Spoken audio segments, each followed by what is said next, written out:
Today electrical circuits నుంచి ఒక సర్క్యూట్ని ఉన్న కరెంట్ని టోటల్ కరెంట్ని ఎలా ఫైండ్ చేయాలో తెలుసుకుందాం.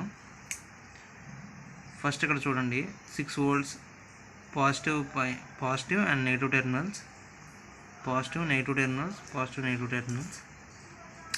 మనకు తెలుసు కదా, కరెంట్ అనేది పాజిటివ్ టెర్మినల్ నుంచి నెగిటివ్ టెర్మినల్కి ఫ్లో అవుతుంది. అంటే ఇక్కడ 8 voltsని ఇలా పాజిటివ్ టెర్మినల్ నుంచి వచ్చి మళ్ళీ రిటర్న్ ఇలా నెగిటివ్ టెర్మినల్లో ఫ్లో అవుతుంది. కాబట్టి ఇక్కడ నెగిటివ్ టెర్మినల్ ఉండడం వల్ల ఇక్కడ అప్లై అయ్యే వోల్టేజ్ మన వోల్ట్మీటర్ పెట్టి చెక్ చేస్తే నెగిటివ్ 8 volts ఉంటుంది. అంటే వోల్ట్మీటర్ షో చేయదు. అదే నెగిటివ్ టెర్మినల్ ఇక్కడ కనెక్ట్ చేసి పాజిటివ్ టెర్మినల్ ఇక్కడ కనెక్ట్ చేసాం అనుకోండి, అప్పుడు పాజిటివ్ 8 volts ఇక్కడ షో చేస్తుంది. ఇక్కడ 5 volts అనేది ఈ రెసిస్టర్ నుంచి I2 కరెంట్ కింద ఫ్లో అవుతుంది. 6 volts నుంచి వచ్చే కరెంట్ I1 కరెంటు ఇక్కడ నుంచి ఇలా ఫ్లో అవుతుంది. ఇక్కడ నుంచి 6 volts నుంచి ఫ్లో అయ్యే I1 కరెంట్ అండ్ 5 volts నుంచి ఫ్లో అయ్యే I2 అనే current equal to I3 current. ఈ నోడ్ నుంచి ఈ I1 ప్లస్ I2 అయ్యి I3 ఈ బ్రాంచ్ నుంచి ఫ్లో అవుతాయి. మనకి కేసీఎల్లో చూస్తే the algebraic sum of currents entering the node is equal to the algebraic sum of leaving the node. కాబట్టి I entering equal to I leaving. I1 plus I2 equal to I3 అవ్వాలి. ఇప్పుడు ఈ సర్క్యూట్కి KCL apply చేద్దాం. I3 equal to I1 plus I2. I1 మనం అలా రాయొచ్చు, 6 volts minus V1/2.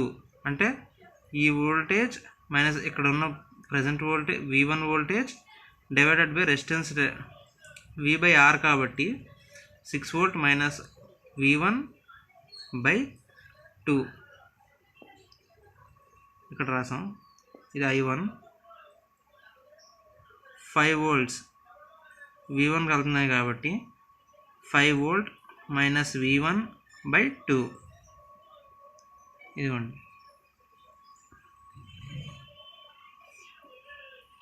Next current I3 current అనేది ఇలా ఫ్లో అవుతుంది కనుక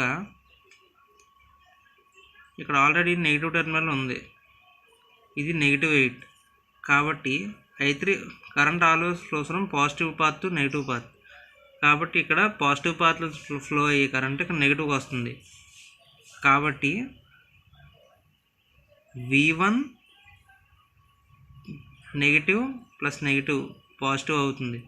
అంటే ఇక్కడ నెగిటివ్ సింబల్ వస్తుంది కాబట్టి ఇక్కడ -8 ఉంది. కాబట్టి V1 ప్లస్ 8/5 అక్కడ ఉన్న రెసిస్టర్ 5 ohms రెసిస్టర్ని రాసుకున్నాం. ఇప్పుడు దీన్ని ఎలా సింప్లిఫై చేయాలంటే బోత్ సైడ్స్ 10తో మల్టిప్లై చేయండి. Multiply every time with 10 on both sides. Every time అంటే I1 into 10, I3 into 10, I2 into 10. Into 10 చేసినప్పుడు 5 1s 5 2s క్యాన్సిల్ అవుతున్నాయి. 2 into V1 2V1, 2 into 8 16 2 1s 2 5s. ఇక్కడ కూడా 2 1s 2 5s క్యాన్సిల్ అయ్యాయి. 5 6 are 30. 5 into minus V1 minus 5V1. 5 into 5 25. 5 into V1 minus 5V1. ఇప్పుడు దీన్ని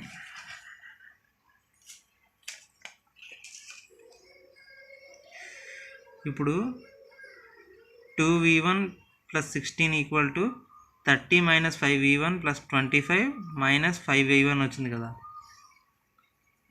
2V1ని ఇక్కడ ఉంచుకొని ఇక్కడ వచ్చిన 10V1ని లెఫ్ట్ హ్యాండ్ సైడ్ పంపిద్దాం. అప్పుడు 2V1 plus 10V1 equal to 12V1 అవుతుంది. ఇక్కడ పాజిటివ్లో ఉంది కాబట్టి 16, ఈ పాజిటివ్ ఇటు వైపు వెళ్తే నెగిటివ్ అవుతుంది, మైనస్ అవుతుంది. కాబట్టి 55 మైనస్ 16 ఈక్వల్ -16 అంటే 39 దీని value. 55 minus 16 39. v1 equal to 39/12. దీన్ని క్యాష్లో కొడితే 3.25 వాల్యూ చూపిస్తుంది. ఒకసారి టైప్ చేసి చూడండి. i1 equal to 6 minus v1. మనం ఇదే కదా ఫస్ట్ రాసుకున్నాం. i1 equal to 6 minus v1/2, i2 equal to 5 minus v1/2 రాసుకున్నాం కదా. ఇక్కడ v1 వాల్యూ సబ్స్టిట్యూట్ చేస్తే మనకి i3 వాల్యూ ఎంత వచ్చిందో ఈ రెండు కలిపినా అంతే వాల్యూ రావాలి. అప్పుడు మన కేసీఆర్ అనేది కరెక్ట్గా అప్లై అయినట్టు. చూడండి,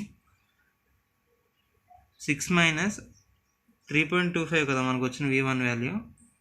3.25 divided by 2, 1.375. i2 equal to 5 minus v1/r అంటే 5 minus 3.25/2, that is equal to 0.875.